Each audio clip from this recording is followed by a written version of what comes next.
The bucket slipped from Dorothy Shelton's fingers before she even knew her legs had given out. She heard the iron handle clang against the stone lip of the well, heard it as if from a great distance. The sound warped and strange as the midday sun became a white wall of nothing, and the dirt of Caldwell, Kansas, rose up to meet her like a long-lost bed. Her knees struck first, then her palms, and then the whole world tilted sideways, and she was lying in the dust of the town square with her cheek pressed against the hot, cracked earth and her heart hammering so fast it felt like something trapped and desperate inside her chest, trying to break free and escape whatever this body had become. She had known, somewhere in the back of her mind, that she had pushed too far. 3 weeks without enough food. 2 weeks sleeping on a cot barely softer than the floor. Every morning rising before the sun to make the bread for the boarding house.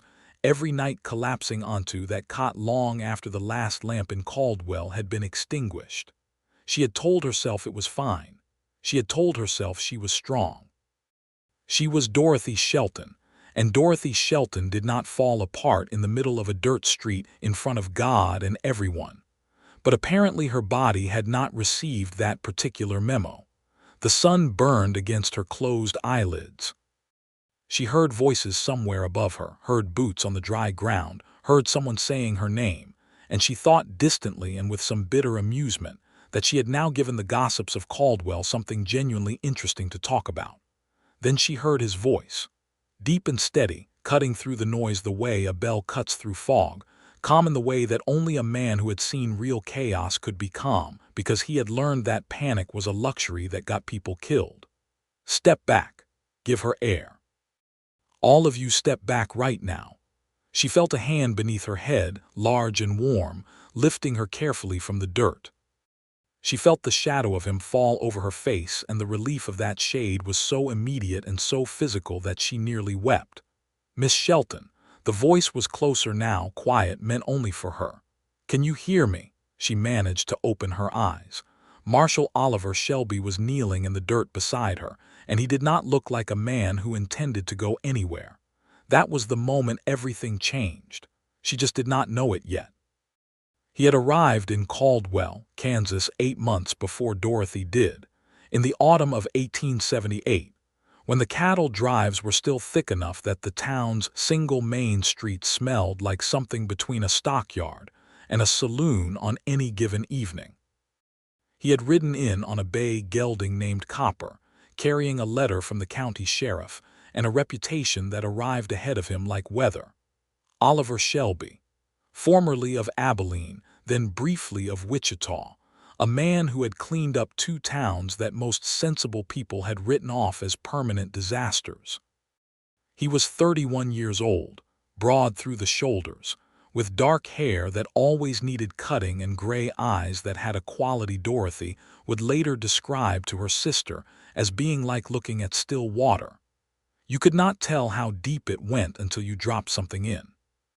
He had pinned his marshal's star to his coat on his first morning in Caldwell, and walked the length of the main street without stopping, taking the measure of every doorway and alley, every man leaning against every post, every woman watching from behind every curtain.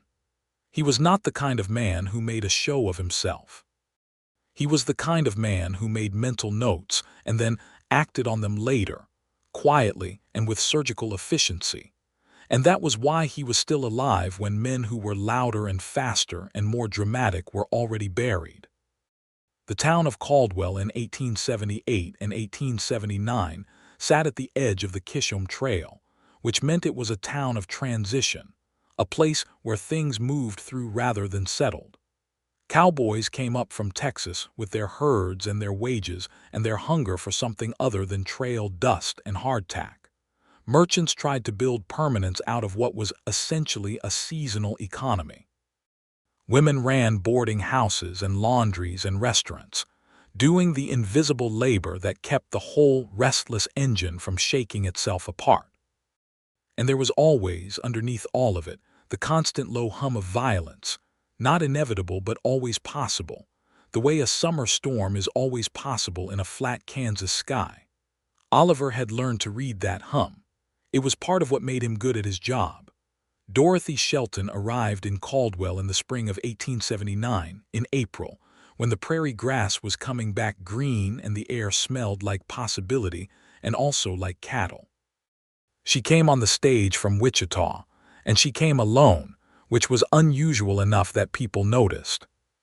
She was 26 years old, dark-haired like him, but with brown eyes the color of good whiskey, and she carried 2 trunks and a battered leather satchel, and the particular kind of composure that comes not from never having been broken but from having been broken and then put yourself back together with your own 2 hands.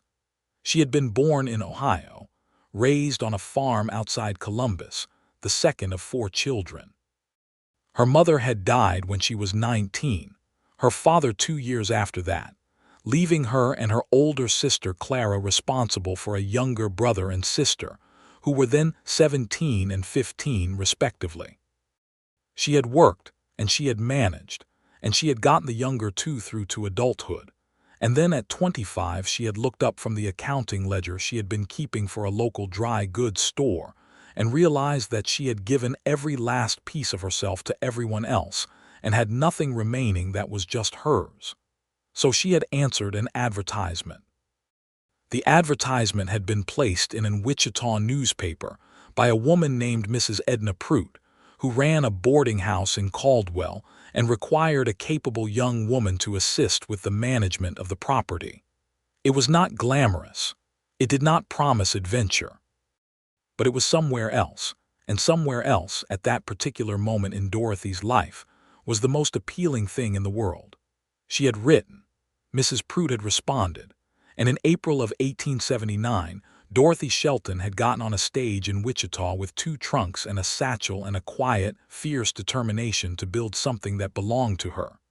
She met Oliver Shelby on her 3rd day in Caldwell, in a way so unremarkable that she would later laugh about it.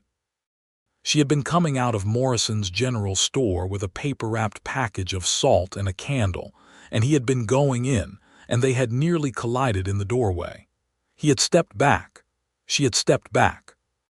They had done that particular dance that strangers do when neither is certain which direction the other intends to move. And then he had said, "After you, ma'am," in that steady, quiet voice, and tipped his hat, and she had noticed the star on his coat and thought Marshal. And then she had gone inside and he had waited, and that had been that. Except that it had not been that at all, because small towns have a way of making the world very small, and Caldwell was as small as they came. She saw him again 2 days later at the post office, and again 3 days after that at the livery, where she had gone to inquire about renting a horse to ride out to the edge of town on her afternoon off. He had been there discussing some matter of town business with the livery owner, a big German named Hauptmann, and he had nodded to her, and she had nodded back, and this time something small and warm had flickered behind the recognition. By the end of her 1st month in Caldwell, she knew who he was the way everyone in town knew who he was. She knew he had come from Abilene. She knew he was considered formidably capable and scrupulously fair. She knew that the cowboys who came through on the drives respected him even as they resented his authority, which was perhaps the highest compliment a marshal in cattle country could receive. She knew he ate breakfast most mornings at Mrs. Potts's restaurant on the south end of the main street, that he drank occasionally but never to excess, that he played cards on Friday nights at the saloon but always left before midnight, and that he had never, in the 8 months he had been in Caldwell, been observed paying particular attention to any woman. This last piece of information was conveyed to her by Mrs. Prout herself, a stout, sharp-eyed woman of 55 who had the social intelligence of a field general and used it with similar strategic intent. "He's a good man," Mrs. Prout said one evening, stirring her coffee with the particular satisfaction of a woman who was building toward a point. "Lonely, though. I can always tell. Men like that, they wrap themselves up so tight you'd think they don't need a thing in the world, but they're the hungriest ones." Dorothy had looked at her employer across the supper table and said mildly, "Are you matchmaking, Mrs. Prout?"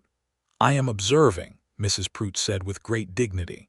"What you do with my observations is entirely your own business." Dorothy had done nothing with the observation, at least not deliberately. But the thing about truth, she had always found, was that it had a way of sitting in the back of your mind and quietly rearranging the furniture. The weeks of May passed and then June came, and the summer heat arrived in Caldwell with the merciless intensity particular to the Kansas plains. The cattle drives were in full swing, and the town was loud and busy and smelled accordingly. Dorothy threw herself into the work of the boarding house, which was considerable. Mrs. Pruitt's establishment had 6 rooms, usually full, and the management of it required cooking, cleaning, the keeping of accounts, the arbitration of minor disputes between guests, and the maintenance of the kind of atmosphere that was respectable without being stiff.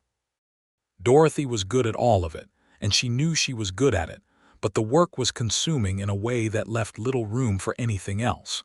She had not been sleeping enough.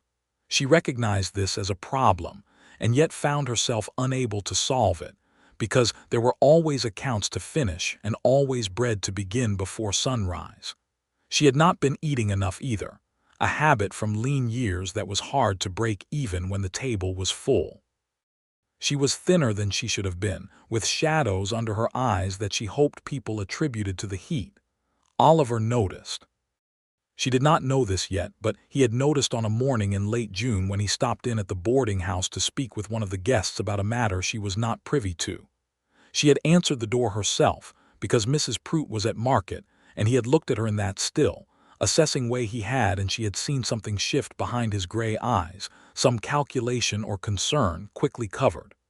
"Are you well, Miss Shelton?" he had asked. "Perfectly well, thank you, Marshal," she had said. He had nodded once and gone in to speak with his guest and said nothing more about it. But the following week, when he happened to be at the general store at the same time she was, he had quietly and with no fanfare whatsoever placed a pound of dried apricots in her basket and then looked away as if he had done nothing at all, and she had stared at the apricots for a moment with such a complicated array of feelings that she was momentarily unable to speak. "They help with the heat," he said, apparently to the shelf in front of him. "Keep your strength up."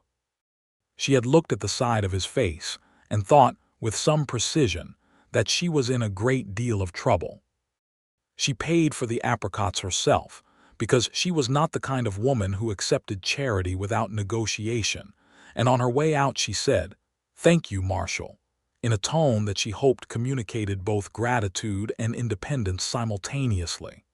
He had met her eyes briefly, and she had seen, just for a second, the ghost of something that might have been a smile. That was in late June. July arrived and brought the heat to a new and brutal intensity, and Dorothy kept working, and Oliver kept his careful, unobtrusive watch over the town, and nothing that could have been called a courtship happened between them except for a series of small, precise moments that were accumulating in the way that water accumulates behind a dam, quietly and steadily, and with increasing inevitability. He held a door. She passed him his hat when the wind took it outside the church on a Sunday morning. He stopped to fix the broken wheel on the boarding house cart when he noticed it in passing, and said nothing about having done it, and she found out only when she saw the wheel and the fresh iron banding and asked Hauptmann who had done it, and Hauptmann said, "Marshal came by Tuesday evening." She had stood there in the livery for a moment with that information, holding it carefully, and then she had gone to find him. He was in his office, which was a small, functional room attached to the jail, with a single window that faced the main street and a desk that was covered in papers, but organized in a way that suggested a specific and deliberate mind. He looked up when she came in, and there was something in the way he stilled, the way a man stills when he has been waiting for something and is trying not to show it. "You fixed the cart wheel," she said. "It needed fixing," he said. "You could have told me. I would have arranged to have it done." "I was already there," he said simply.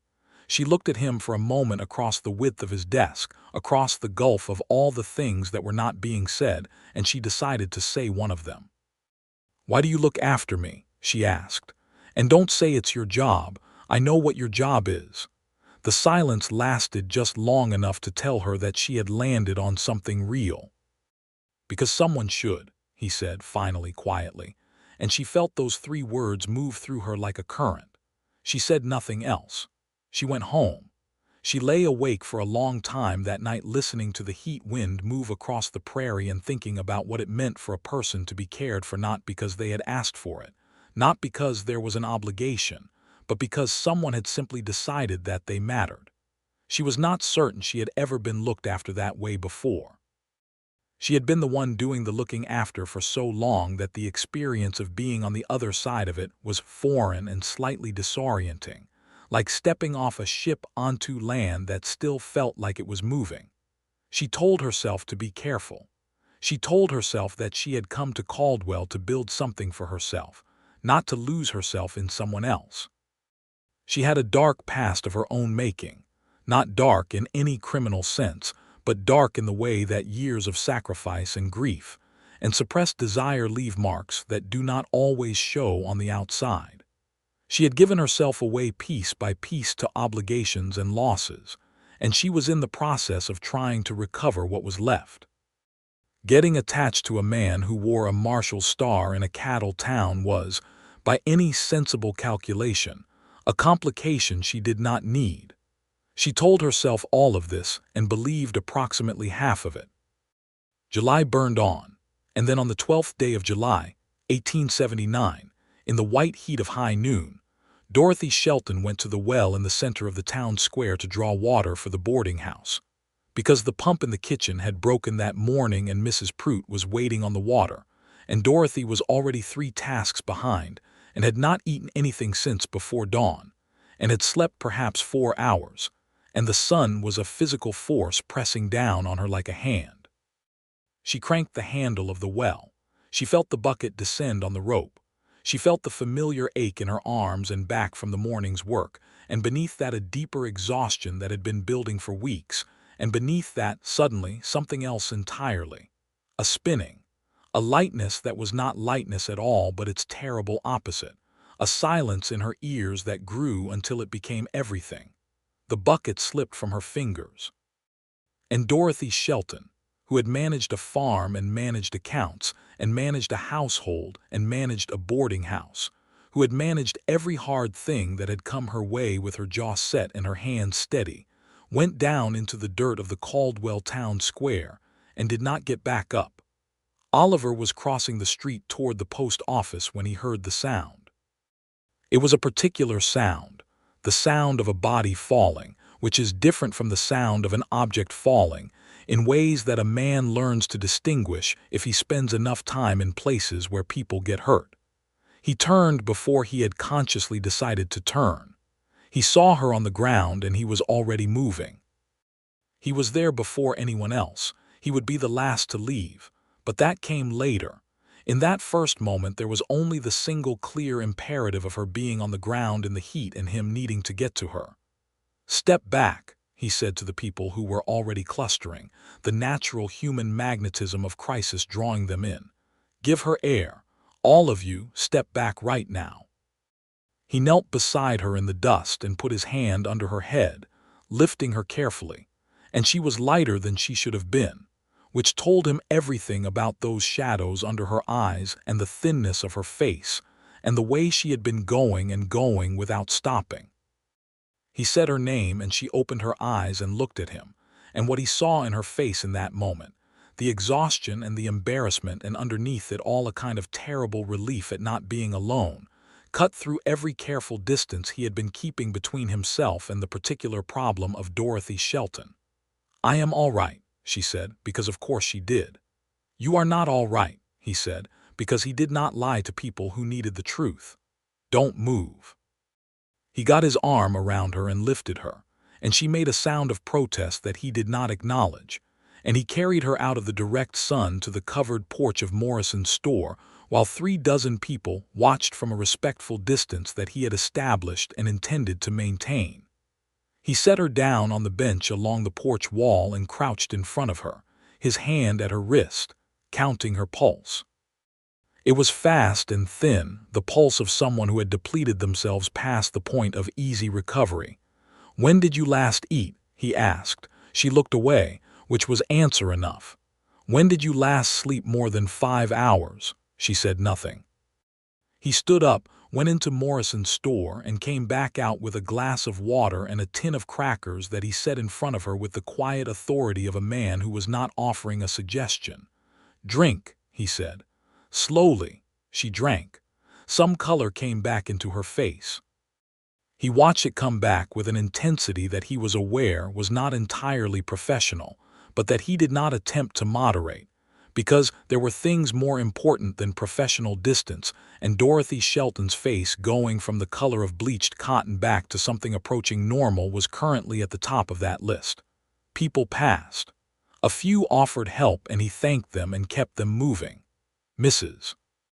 Prout arrived in a state of considerable agitation, and Dorothy tried to reassure her, and he told Mrs. Prout firmly but kindly that Dorothy needed another hour of rest, and that someone else would have to manage the water situation for the afternoon.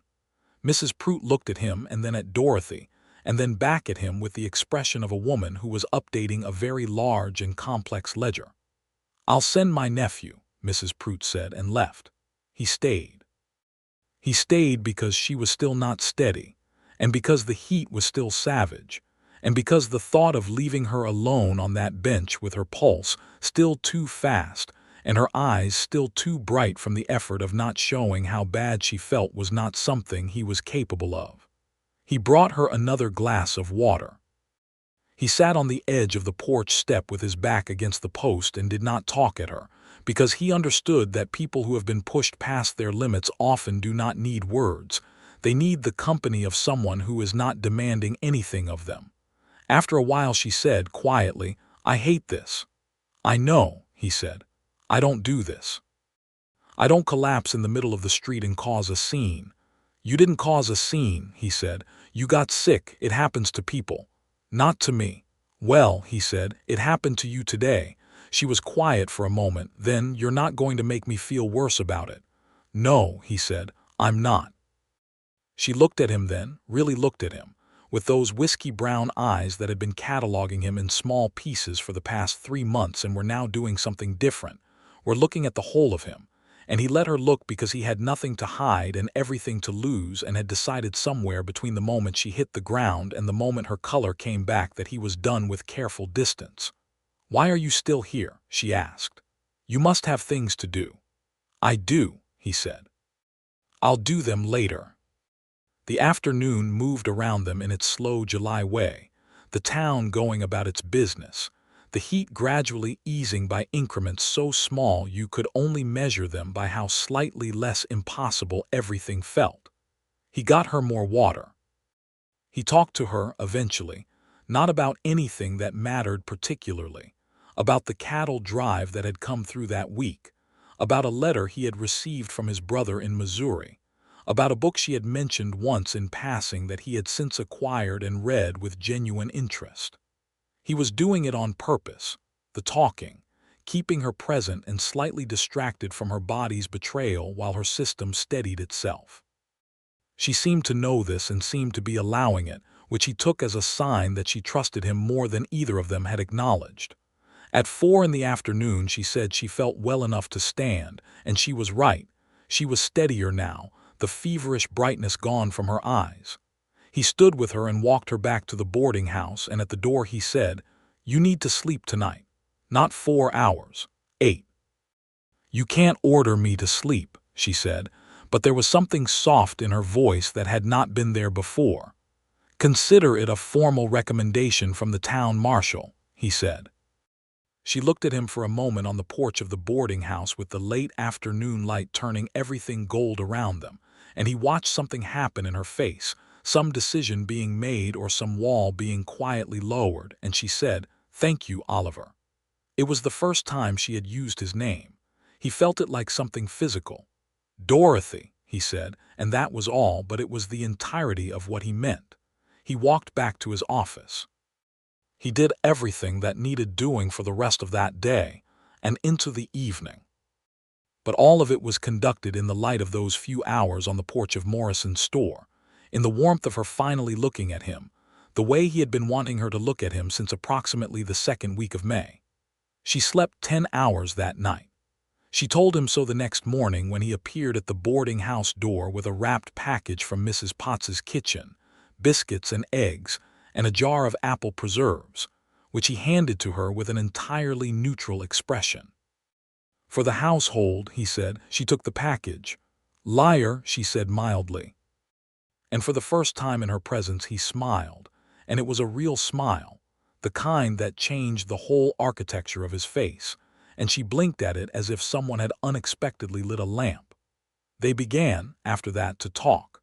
Not the careful, glancing exchanges of two people navigating shared public space, but real conversation, the kind where you say what you actually think and wait to see if the other person can meet you there. He began stopping at the boarding house in the evenings, initially under various practical pretexts, a question for Mrs. Prout, something about a delivery expected from Wichita, and then eventually without pretext at all, simply arriving at the end of the day and sitting on the porch with Dorothy while the sky went from gold to orange to the deep, clear purple of a Kansas summer evening. He told her about Abilene. Not the official version, the successful pacification of a difficult cattle town, but the actual version, the weight of it, the sleepless nights calculating the exact edge between enough force and too much, the men he had not been able to save, the one he had. He told her about his brother Thomas in Missouri, who was a farmer and a steadier man than Oliver had ever managed to be, who had a wife and 3 children, and a life that was rooted in the earth rather than always moving across it, and the way Oliver felt about that particular contrast, which was complicated and not entirely resolved. He told her about his mother, who had died when he was 17 of a fever that would now be treatable, who had been small and very funny and had read to him every night until he was old enough to be embarrassed by it, and then missed it immediately once it stopped. She told him about Ohio, about the farm and the accounts and the years of managing, and the particular loneliness of being responsible for everyone, when there was no one responsible for you. She told him about her sister Clara, who had married a good man in Columbus, and was happy in the contained, careful way that Clara had always been happy, and her brother James, who had gone to work on the railroad and written faithfully every 2 months, and her sister Ruth, who was now 22, an apprentice to a dressmaker in Cincinnati, and was the funniest person Dorothy had ever met. She told him about the advertisement in the paper and the decision to come to Kansas, and she told him why, which was the part she had not told many people, the part about having given everything away and needing to find out if there was still something that was just hers. He listened to all of it with the quality of attention he gave to everything, which was total and serious and warm, and when she finished he said, "And have you found it? The thing that's yours?" She thought about it honestly. "I'm finding it," she said. He nodded, and the way he nodded told her that he understood, and that he was content to be part of the finding rather than the goal of it, which was perhaps the most attractive thing about him. August came, and the heat broke slightly as it sometimes did in August on the plains, and the evenings on the porch of the boarding house became a fixture, the kind that people began to account for and arrange around. Mrs. Prout, who had the social imagination of a novelist, said nothing about it directly and radiated approval like a hearth. The other boarders, a rotating cast of cattle buyers, traveling merchants, and one schoolteacher named Miss Abigail, who was en route to a position in a town further south, observed the situation with various degrees of interest and discretion. There was an evening in mid-August when they walked together along the edge of town in the last light, as they had begun to do on the evenings when his duties permitted, and she reached up to push a strand of hair from her face, and he reached over at the same moment for some reason he could not entirely explain, and their hands met and stayed. And they both stopped walking and stood there in the prairie grass at the edge of the lamplit town with their hands tangled together and the enormous dark sky overhead and the first stars coming out. He turned to look at her. She looked back at him. I have a dark past, she said, and it came out almost as a joke, that wry, self-aware humor she used when things got close to being real, in the sense that I have been through things that cost me a great deal and I am still determining what I am going to do with myself. So do I, he said, in the same sense. I am not looking for rescue, she said. I know, he said.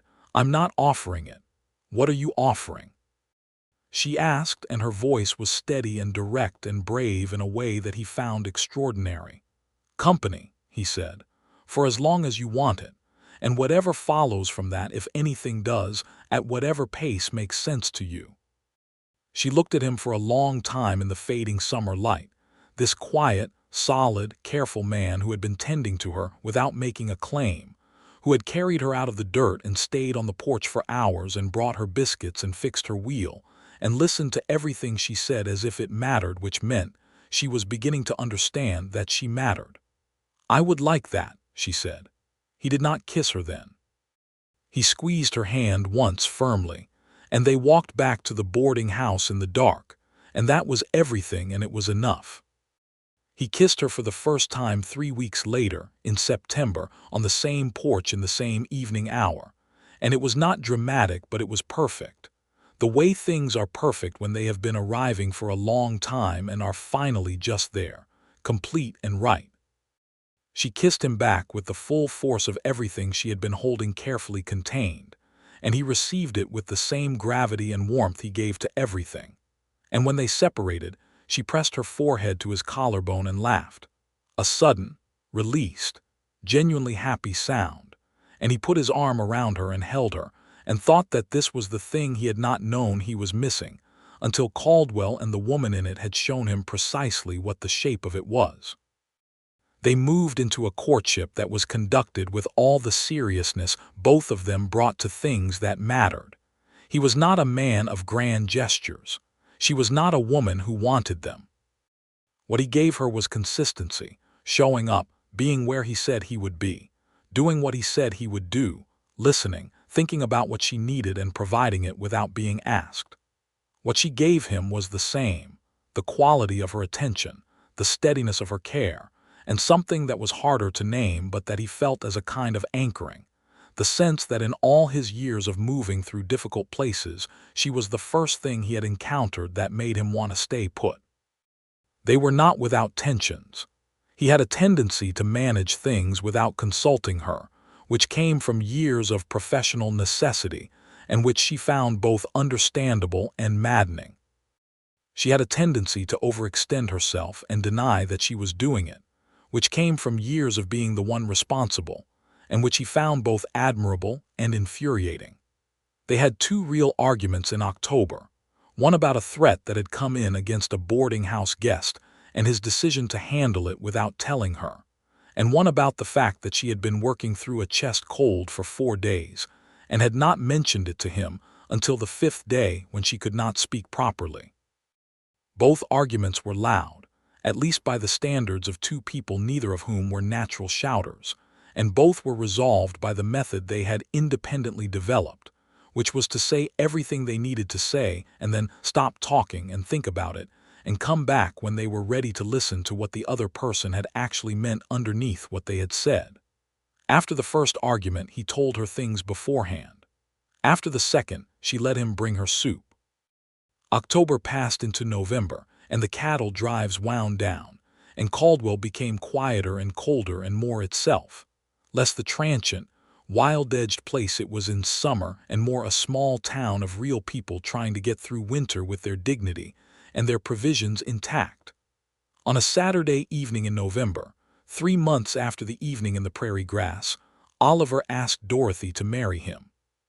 He did it on the boarding house porch again, which had become their place in the way that places become places, through accumulated presence and the weight of what had been said in them. He did not have a speech prepared.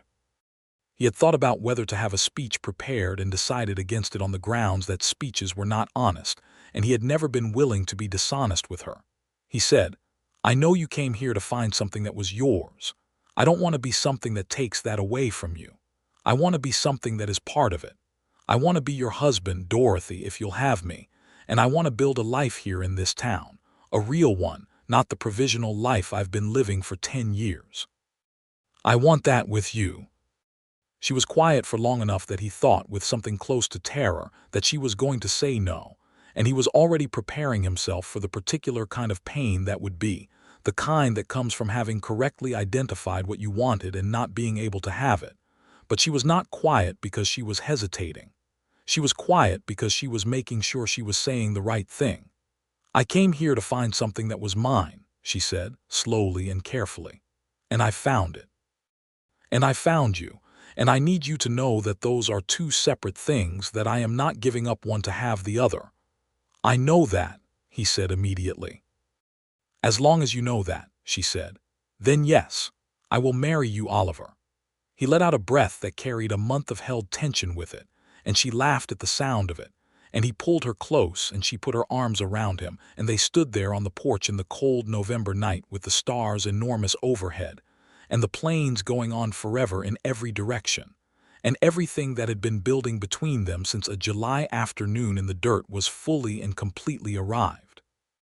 They were married in December of 1879, in the small church at the east end of the main street, on a Saturday morning when the sky was the pure, hard blue of midwinter, and the ground was iron with frost. The wedding was attended by Mrs.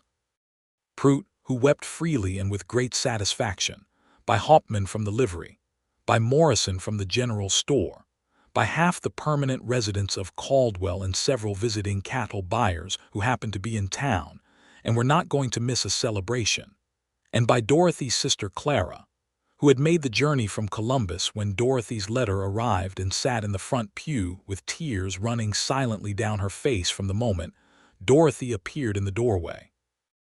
Oliver wore his good coat, the dark wool one he reserved for official occasions, without the star for once, because this was not official business. This was the most personal thing he had ever done. Dorothy wore a dress of deep blue wool that she and Mrs. Prout had made together over the preceding weeks, and she carried a small bundle of winter-dried prairie grasses tied with a ribbon, because there were no flowers in December in Kansas, and she liked the honesty of something that was actually there. The judge who married them was a small, precise man from Wichita who had done the paperwork for Oliver's deputy appointments, and who performed the ceremony with a brevity and warmth that suited them both.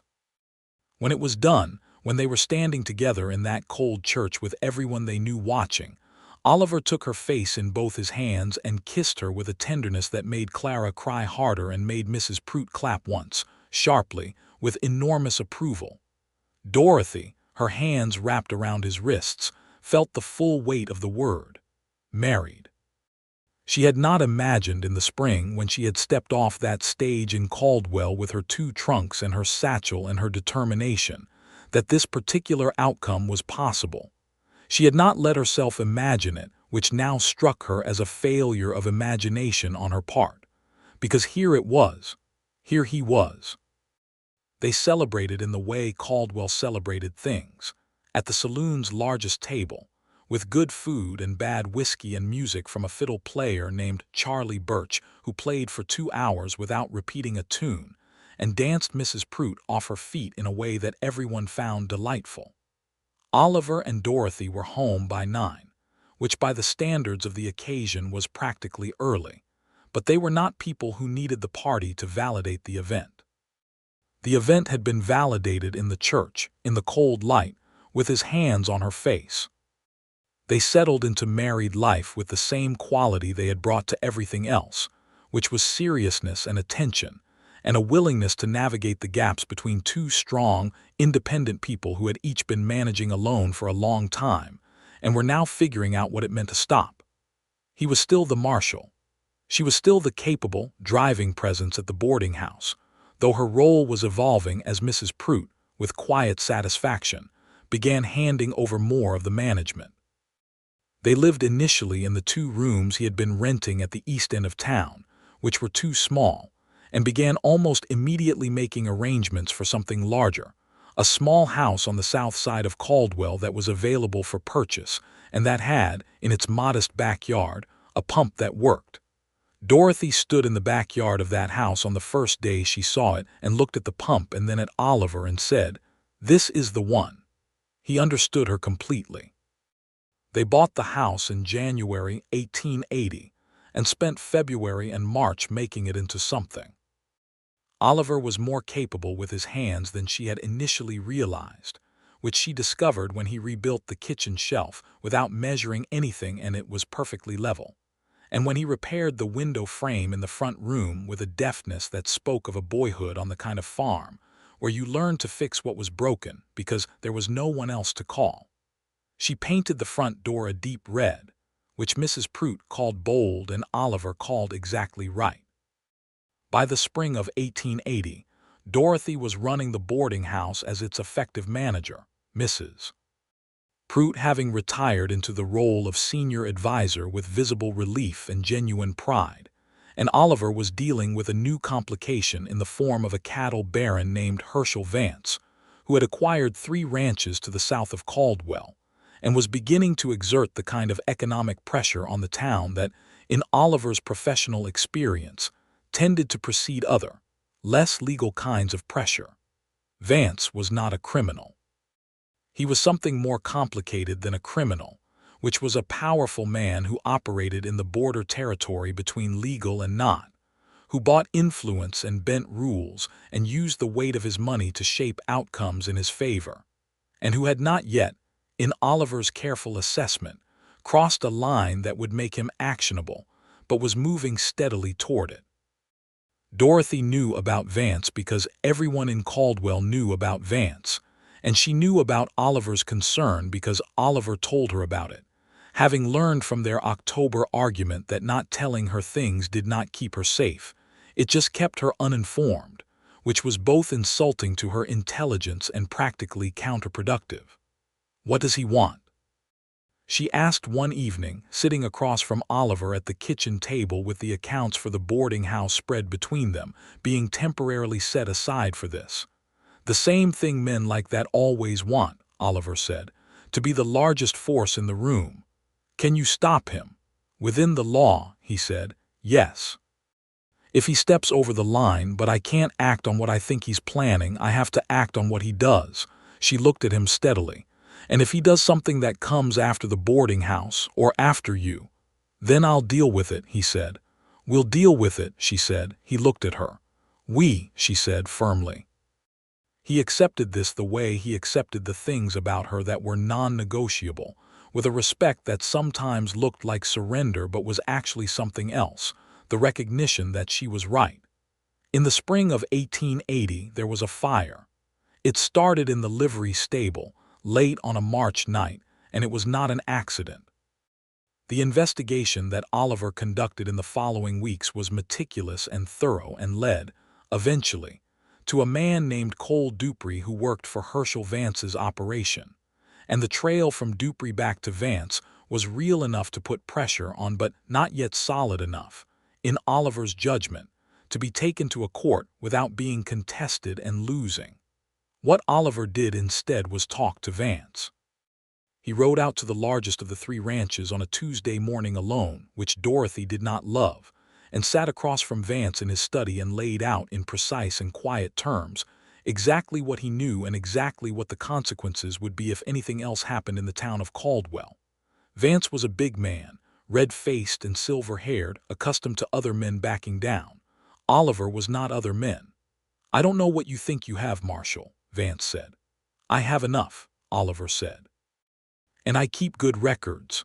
There was a long silence and then Vance said, "Is that a threat?"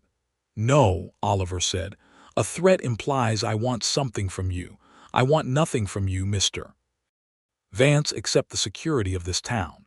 You are free to run your operations however you like as long as they don't touch my town. The moment they do, we are in a different conversation." He rode home. That evening he sat on the porch of the house with the red door and told Dorothy what had been said, and she listened, and at the end she said, "And did he hear you?" "He heard me," Oliver said. "Whether he'll listen is another matter, but men like that are essentially practical. He knows what I know, and he knows I'm still here, and that changes his calculation." She reached over and put her hand over his where it rested on the porch railing, and they sat there in the March evening, the plains wide and silver in the late light, the town settled and quiet behind them. There was no more trouble from Vance. Not directly. He operated his ranches, he bought his influence in other ways, but he did not touch Caldwell, and 3 years later he sold his operations and moved to St. Louis and became someone else's problem. Oliver had been right. The calculation had changed. Summer returned, the summer of 1880, and Dorothy found she was expecting. She told Oliver on a June evening in the kitchen while he was reading the newspaper, and she was making a cup of tea. And she said it simply. In the direct way she said everything important. And he put down the newspaper and looked at her for a moment that was so still it felt like the pause before a significant weather event. Then he crossed the kitchen in 4 steps and gathered her up and held her with his face pressed to her hair, and she felt him shaking slightly, which was the first time she had ever known him to shake. "Oliver," she said from inside the hold. "Give me a moment," he said. She gave him a moment. "All right," he said after a while. "All right?" she asked. "I am so glad," he said, and those 4 words carried the weight of a man who had spent years being certain his life would be exactly what it was, provisional and solitary, and without this particular kind of stake in the world, and who was now discovering that this had changed. Their son was born in February 1881, which was a difficult time of year to give birth in a Kansas winter, but a fact which the baby declined to take into consideration. He arrived after 12 hours of labor that Oliver spent entirely in the next room in a state of barely controlled terror, listening to Dorothy's voice through the wall and thinking, with the clarity that extreme fear sometimes produces, that if he had to choose between his own life and hers, there was no choice to make. Both of them were fine. The baby was fine. He was a large, red-faced, very loud person who arrived already appearing to have strong opinions about his situation, and Dorothy held him in the gray February morning light with the expression of someone who has just accomplished something genuinely extraordinary and knows it. Oliver sat on the edge of the bed and looked at them both, and something inside him that had been held tight for 32 years simply let go. They named him Henry, after Oliver's father, which was a thing Oliver had not suggested, but which Dorothy had proposed quietly, and watched him accept with a look on his face that told her she had gotten that exactly right. Henry Shelby was a particular kind of child, the kind who seems to arrive with a complete personality already assembled and simply requires the world to catch up.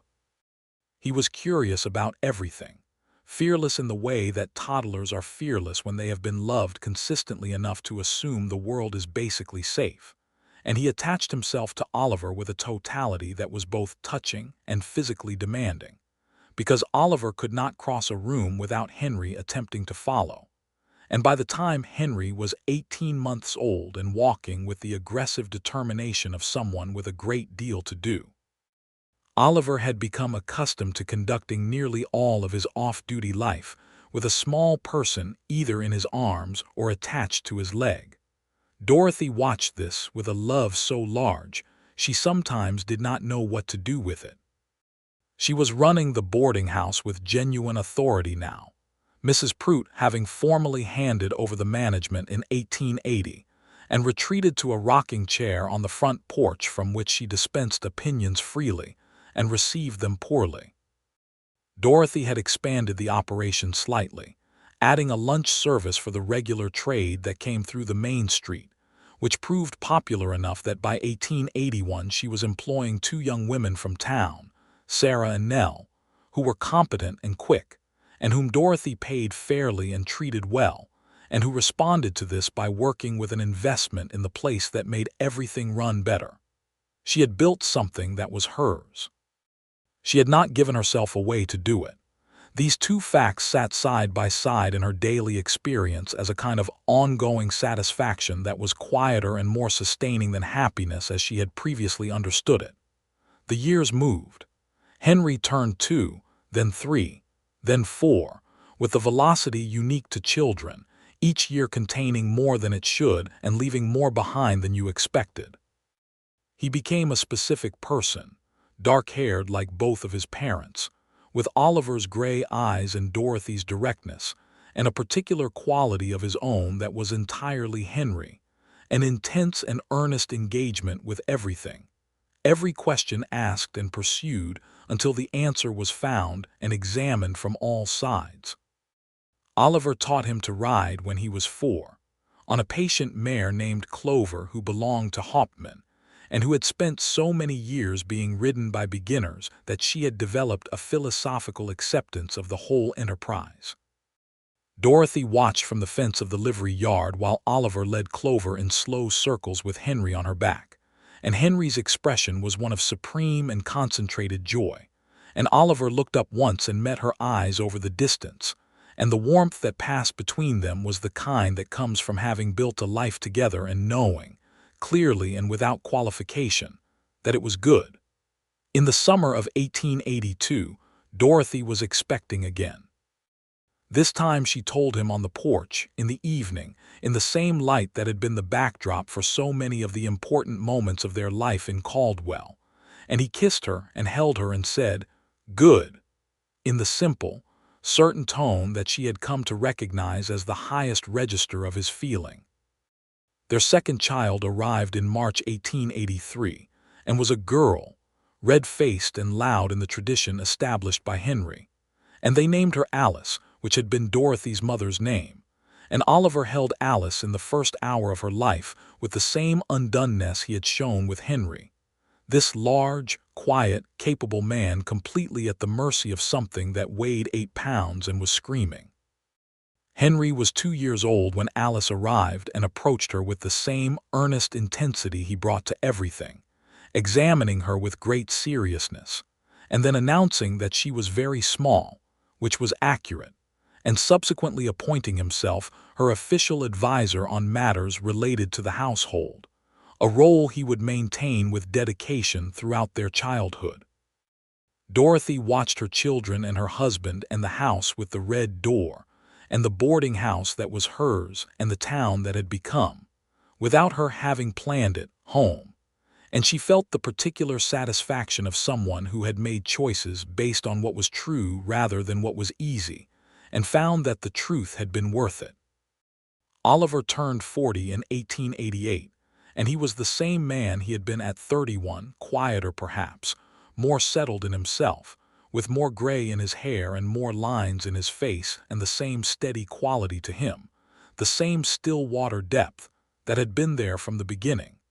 He was good at his job and known for it throughout the county.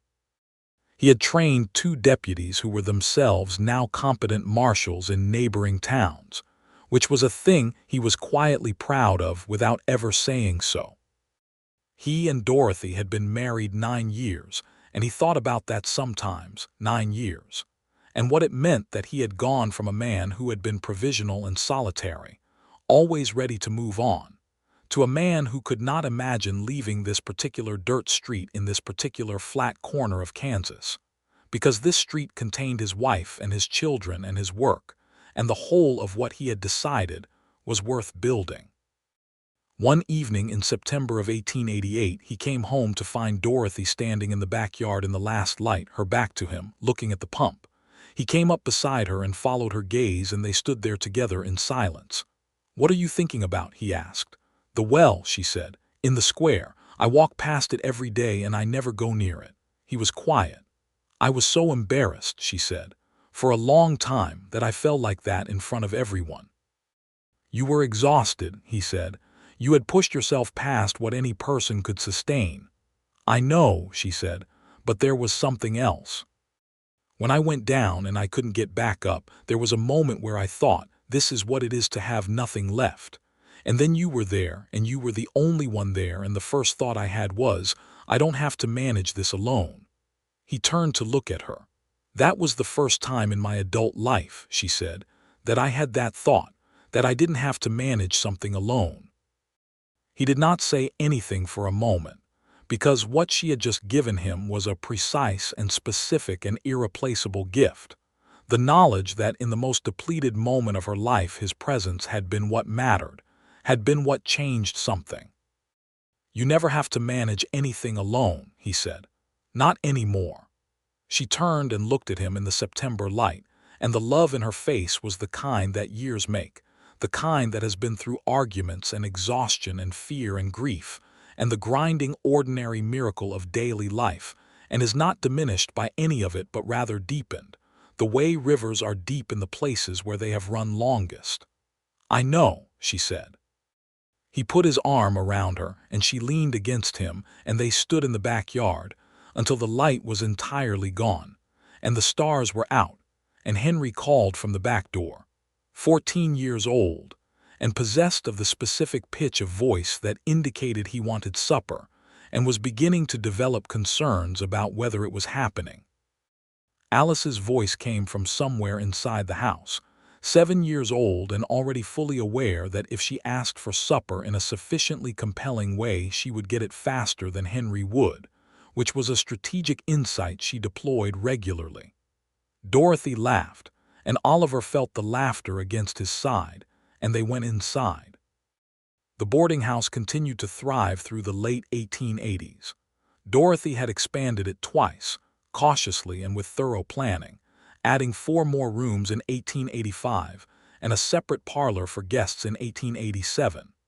Caldwell was changing, as all the cattle towns were changing, the wild edge of the drives beginning to diminish as the railroads moved and the ranges changed, the population shifting from the transient and rough to the more settled and domestic. What had been a cattle town was slowly becoming a town, and the boarding house was adapting, becoming less of a stop for drovers and more of a genuine establishment for the travelers and merchants and new settlers who were arriving with something more permanent in mind. Dorothy moved through this change with the flexibility that had always characterized her, adjusting without losing the essential quality of the place, which was that it was managed by someone who genuinely cared whether the people in it were comfortable and treated fairly.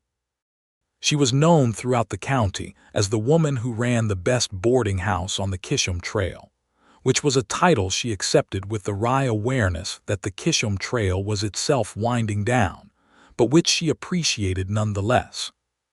She hired a cook named Mrs. Garfield in 1886, a woman of 50 who had cooked for a ranch for 20 years and who took over the kitchen with such decisive authority that Dorothy, accustomed to managing everything herself, had to remind herself 3 times in the first week that this was the point, that sharing the labor was not the same as losing it. Mrs. Garfield, for her part, recognized immediately the nature of the establishment and the nature of its owner, and adapted accordingly. And by the end of the first month they had reached the kind of working understanding between 2 capable women who respect each other's domain that makes an enterprise genuinely excellent. Henry, by 14, was already beginning to be Oliver's height, which was considerable, and had the same long-legged, easy movement that Oliver had, the kind that covers ground without appearing hurried. He was bright and serious and somewhat intense, qualities that made him slightly out of step with his contemporaries, but that would serve him extremely well in adulthood, as Dorothy told him on numerous occasions, and as he listened to with the polite skepticism of a 14-year-old who is not yet certain his parents know anything. He wanted to study law. He had announced this at 13, with such finality that neither of his parents had questioned it, partly because it fit him so precisely that arguing seemed pointless, and partly because Oliver, whose life had been lived in the service of the law and its limits, found the idea of his son understanding the law from the inside rather than just its edge deeply satisfying. Alice, at 7, wanted to do everything, which was a phase Dorothy recognized from her own childhood and predicted would eventually narrow down to the one thing she wanted to do most. She was all motion and noise and bright opinion, a personality that filled whatever room she was in and occasionally overflowed it, and she loved Oliver with a frank and physical affectionate abandon that he received with the helpless expression of a man who had no defense against his daughter's absolute certainty of his devotion, which was justified. The spring of 1889 arrived with the kind of energy that comes when a territory is on the verge of becoming something more than it has been. The Oklahoma land rush was happening to the south, and while it did not directly affect Caldwell in a physical sense, it was everywhere in conversation, the particular electric quality of a frontier moving and people moving with it. Some of the families who had been in Caldwell for years were packing up, drawn south by the promise of land claims. New people were arriving to fill the spaces. Oliver watched the changes with the attention he gave to everything, and without the anxiety some of the older residents felt, because change was not what worried him. What worried him was the specific shape of the opportunists who tended to move in the wake of major disruption, men who saw unsettled situations as openings. He had seen it in Abilene and Wichita, and he was watching for it here. Dorothy watched his watching, which was something she had gotten good at, reading the particular quality of his attention and knowing when it was general and when it was specific. In April, she asked him directly if he was concerned about something. "Cautiously attentive," he said. "That means yes," she said. "It means I don't have specific reason to act yet," he said, "but I have general reason to pay attention." She accepted this with the practiced patience of a woman who had been married to a careful man for 9 years and understood the difference between secretiveness and precision. The concern resolved itself in May when the specific shape of the opportunist revealed himself as a man named Garrett Poole, who arrived in Caldwell with a wagon and a business proposition that was, upon close examination, a shell operation for moving stolen cattle. Oliver identified this within 2 weeks of Poole's arrival, gathered the evidence methodically, and presented it to the county judge in June with the same quiet thoroughness he brought to everything. Poole was tried in July and found guilty and went to the county jail, and the town returned to its ordinary rhythms, and Oliver came home on the evening of the verdict and sat down at the kitchen table where Dorothy was going over the boarding house accounts and said simply, "It's done." She looked up and said, "Good," and got up and poured him a cup of coffee and put it in front of him and went back to her accounts, and he watched her for a moment with the coffee cup in his hand and thought, for approximately the 100th time, that this was the exact version of life he wanted. The 1890s came and Caldwell continued to change. The cattle drives that had defined the town for 20 years were gone by 1892, rerouted by the railroad that had finally come south and made the long drives unnecessary. The town was quieter.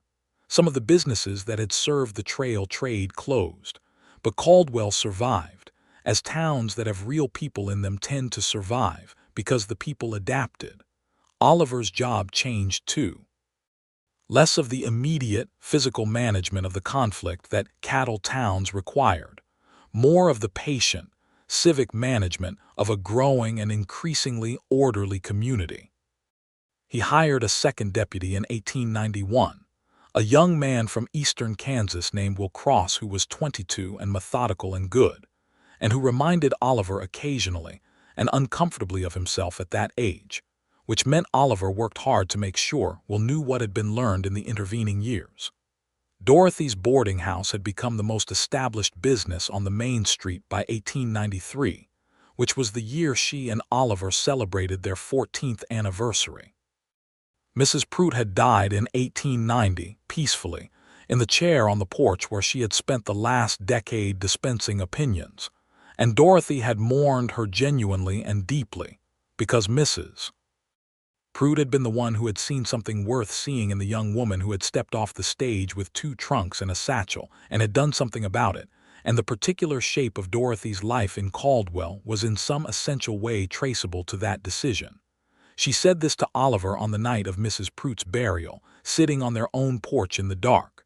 "She told me you were lonely," Dorothy said. "That first month. She said she could tell." He was quiet for a moment.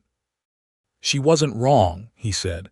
She said the hungriest men wrap themselves up the tightest, Dorothy said. He looked at her. Were you hungry? She asked. He thought about it honestly.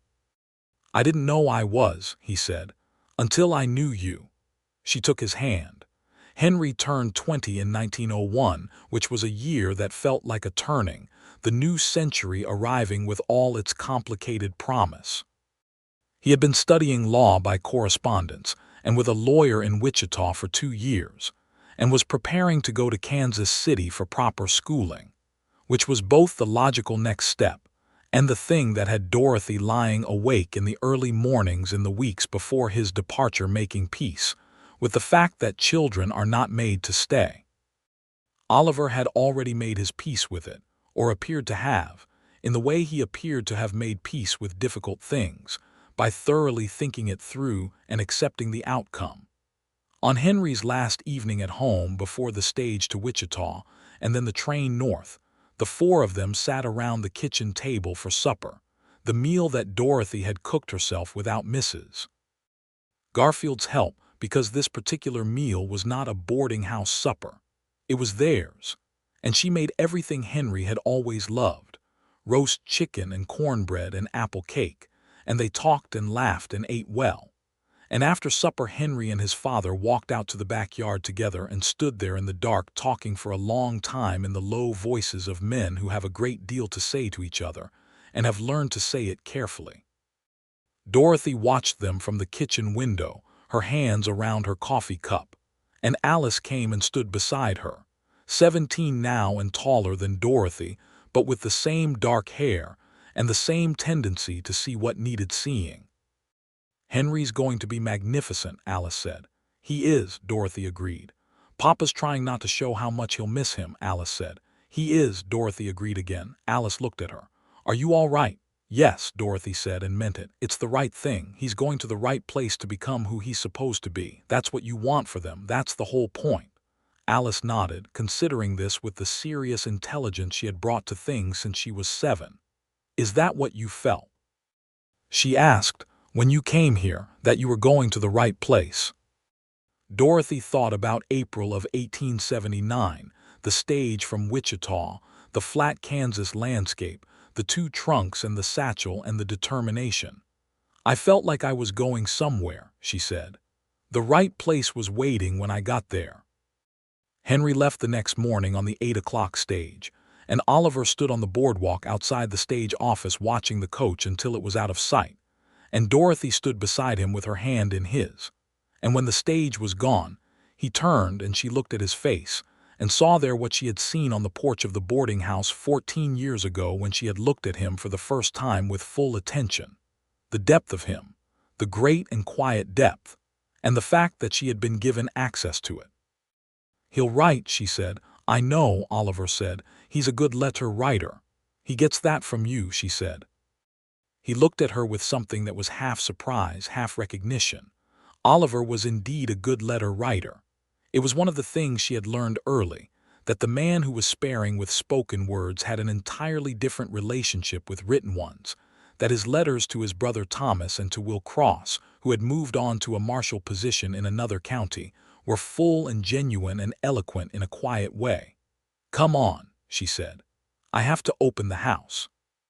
He walked with her back down the main street of Caldwell, past the well in the center of the square, past Morrison's store where she had once sat on the porch bench and drunk water with a fast pulse and learned what it was to be cared for, past all the accumulated geography of 22 years in one place, and she felt the town around her the way you feel a thing that has become part of you. Henry wrote. He wrote long, detailed letters about Kansas City and the law school and his professors and the cases he was studying, and he was magnificent at it. And Oliver read the letters at the kitchen table in the evenings with the expression of a man receiving exactly the thing he was hoping for. Alice, in the meantime, had narrowed down her everything to a specific and determined focus on medicine. She had been interested in it since she was 12, and Oliver had taken her to assist the town doctor on a day when he was overwhelmed, and she had been, by all accounts, terrifyingly competent and entirely unrattled. And Oliver had come home that evening and said to Dorothy, I think your daughter is going to be a doctor, with the tone of a man who has just seen something that rearranged his understanding. Dorothy had said, "Our daughter," and yes. The path to medicine for a woman in 1901 was not simple. It was not impossible. There were women doctors in the country, women who had fought for and earned their training, but it was not the easy open road it might have been for Henry's ambition. Dorothy and Oliver had thought about this together and talked about it with Alice with the same directness they brought to everything, not minimizing the difficulty and not suggesting she should change her goal. "There is a medical college in Kansas City," Alice said, at 17, with the particular calm of someone who has already done the research. "It admits women. It is difficult to be admitted and the course is rigorous. I intend to apply." Oliver looked at Dorothy. Dorothy looked at Alice. "Then we'll make sure you're prepared," Dorothy said. Alice went to Kansas City in 1903, 2 years after Henry, and by that point Henry was already practicing law with a firm there, which meant he met her stage and she arrived in the city not entirely alone, which Oliver pointed out with quiet satisfaction. The house with the red door was quieter that fall, the way houses become quiet when they have held a family and then released it to the world. Dorothy and Oliver moved through the familiar rooms with the ease of long practice and the new, particular awareness of the space around them, the absence of noise and motion that was Henry and Alice. They were not lonely. They were each other's company in the deep, practiced way of two people who have shared a life long enough that the sharing has become the baseline of existence. He still came home in the evenings, and she still made coffee, and they still sat on the porch in the good seasons, the porch that had been the site of so many of their important conversations, and talked. But they felt the quiet, and named it to each other, and adjusted. In the spring of 1904, Henry wrote to say he was getting married. Her name was June. She was a schoolteacher from Missouri, and she was, Henry wrote, the most direct person he had ever met outside of his own family, which he said as if it explained everything. Dorothy read this letter aloud to Oliver at the kitchen table, and at the phrase, "the most direct person he had ever met outside of his own family," they both laughed, and Oliver said, "She'll do just fine," and meant it. They went to Kansas City in June for the wedding, their first significant trip out of Caldwell in years. And Oliver, who had spent his adult life in cattle towns and small prairie communities, moved through the city with the same controlled observation he brought to every new environment, taking its measure. Dorothy took more pleasure in it, the sheer density of things happening, the people and the noise and the buildings, and the sense of a world that was enormous and complicated and full. Henry and June were married in a small church ceremony attended by June's family and Henry's colleagues, and then the four of them, Oliver and Dorothy and Henry and June, had dinner together at a restaurant where the menu was in French, and Oliver consulted it with great seriousness, and Dorothy tried not to smile.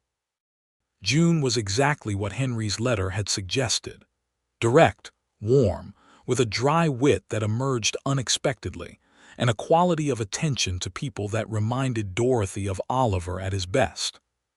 She and Dorothy liked each other immediately in the instinctive way of two women who recognize the same essential qualities in each other. "You raised him well," June said to Dorothy over dinner quietly while Oliver and Henry were in conversation about something legal. "He raised himself mostly," Dorothy said. "We just tried not to get in the way of who he was." June looked at her. "That's a harder thing than it sounds," she said. "Yes," Dorothy agreed. "It is." They went home to Caldwell with the report on June that, conveyed to the few remaining friends who asked, was entirely positive and required no qualification. Alice graduated from medical college in 1907. She was 24 years old, and she was a doctor. This fact occupied a specific place in Dorothy's understanding of the world, somewhere in the vicinity of things she was most certain of and most proud of, and it did the same in Oliver's, though he conveyed it differently. In the precise and careful way he conveyed things that mattered most, by finding Alice after the ceremony and saying, very quietly, I am proud of you in a way I have no adequate words for," and holding her for a long moment while she laughed and cried simultaneously. Alice came home to Caldwell to practice, which she had decided, and which surprised people who assumed that a woman doctor would set up in a city, and which did not surprise Dorothy or Oliver at all, because Alice was from here and this was where she intended to serve. She was the second doctor in town, joining old Dr. Patterson, who was 68 and had been increasingly grateful for help since 1905. She was regarded with a certain amount of skepticism by portions of the community, because in 1907 in a small Kansas town, a woman doctor was not the expected thing. But Alice had inherited her father's quality of simply being so obviously competent and so persistently present that the skepticism eventually had no purchase. By 1908, she was fully established and fully trusted, and Patterson had begun quietly deferring to her on the more complicated cases. That fall, Henry and June had their first child, a boy they named Thomas, after Oliver's brother, which was a thing that arrived in Caldwell via letter and which Oliver read sitting at the kitchen table and sat with for a long time without speaking. Dorothy sat across from him and waited. "Thomas," he said, eventually. "Yes," she said. He looked up at her and she saw something that she had always known was there but rarely saw directly, the depth of everything he had lived through before her, the years of solitude and motion and loss, and the way that this house, this family, this grandchild named for his brother was the final and complete repudiation of all the provisional, unrooted living he had done. "We should go to Kansas City," he said. "Yes," she said. "We should."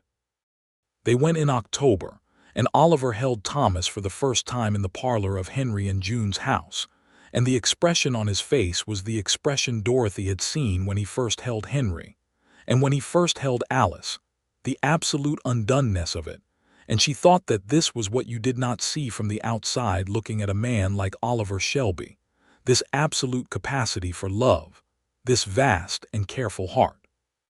She sat beside him while he held Thomas, and the autumn light came through the parlor window, and the whole room was warm with the presence of 3 generations of the family they had made from a collapsed woman in the dust of a town square, and a man who had stayed until she was well. Oliver Shelby was 51 years old. Dorothy was 45. They were not old. But they were at the particular vantage point that comes when you are far enough along to see the shape of what you have built, to stand back from it and comprehend it. "We did well," she said, quietly, watching him with the baby.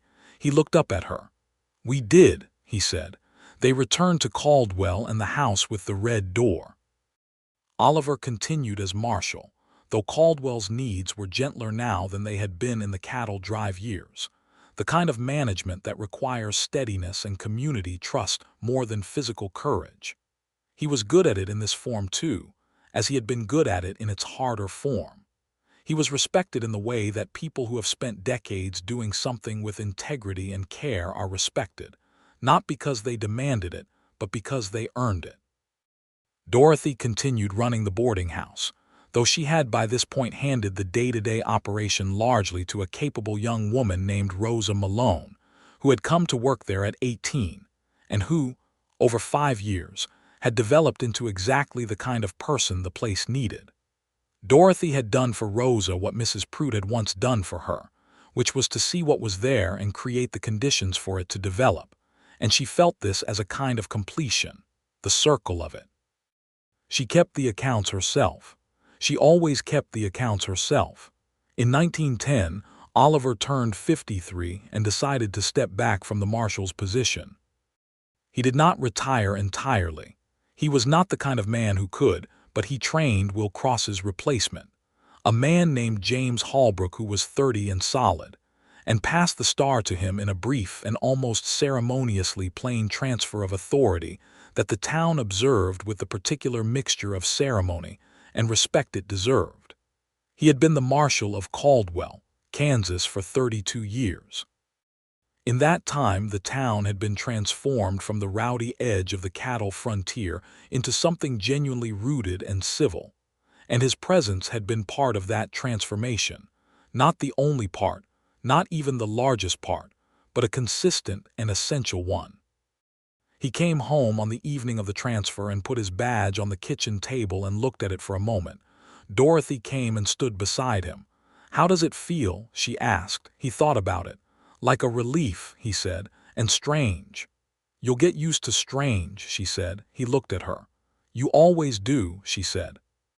He laughed, and it was the laugh she loved, the one that had been there from the beginning, the one that changed his whole face.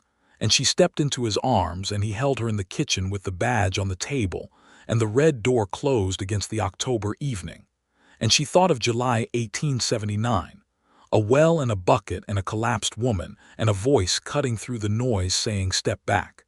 Give her air," in the steady, quiet tone of a man who was not going anywhere. He had been the first one there, and he had been the last to leave, on that afternoon and in every sense that mattered.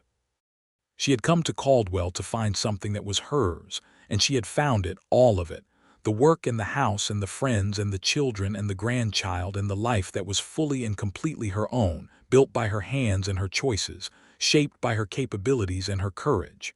And she had found him, not instead of herself, not at the cost of herself.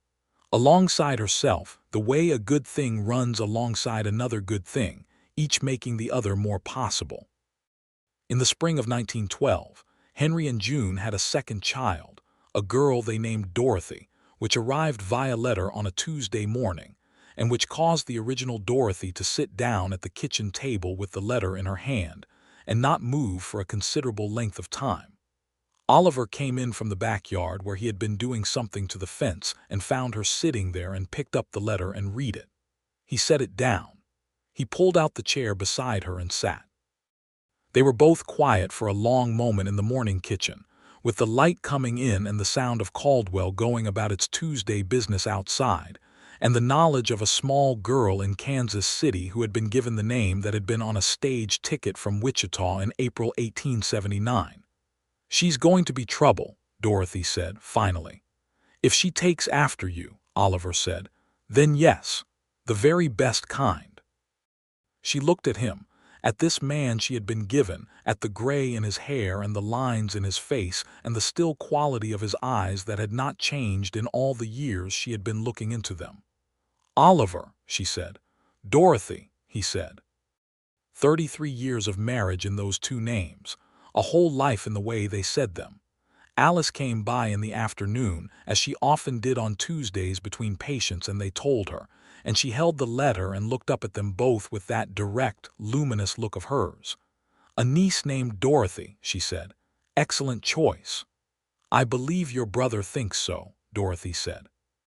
Alice smiled and set the letter down and accepted the cup of coffee Dorothy poured for her, and sat with them at the kitchen table the way she had sat with them at kitchen tables all her life, the daughter who had come home to stay, and the afternoon light in the kitchen of the house with the red door was warm and full and complete. Later, in the evening, Dorothy and Oliver sat on the porch. The prairie stretched out beyond the town, the long Kansas grass moving in the evening wind, the sky going through its colors in the extravagant way it did out here, orange and gold and deepening rose. His hand was over hers on the arm of the chair. Her head rested lightly against his shoulder. The well was in the center of the square, as it had always been, as it would go on being long after them. She walked past it every day. 33 years of walking past it and carrying what it held, not the water but the moment, the particular moment of being down in the dirt with no strength left and hearing his voice above her, steady and clear and immediately, unmistakably safe. The first one there and the last to leave. Then and always. She turned her head and looked at him, and he was already looking at her, in the way he had always looked at her, with the full and undivided quality of his attention, as if she were the most interesting and important thing in his field of vision, which she knew, had always known, even in the moments when she had been too careful or too scared to fully accept it, that she was. "I love you," she said. Not because it needed saying, they were 33 years past the point where it needed saying, but because she wanted to say it right now, in this evening light with the prairie going on forever, and the town settled around them and the whole of everything they had built real and present and enduring. He turned her hand over and brought it to his lips, the back of her hand, a gesture so characteristic of him, so precise and full of meaning without a single wasted word. "I love you," he said, against her hand. "Dorothy." The stars came out over Caldwell. The prairie grass moved in the dark. In the house with the red door, the lamps were lit, and it was theirs, entirely theirs, and it always would be.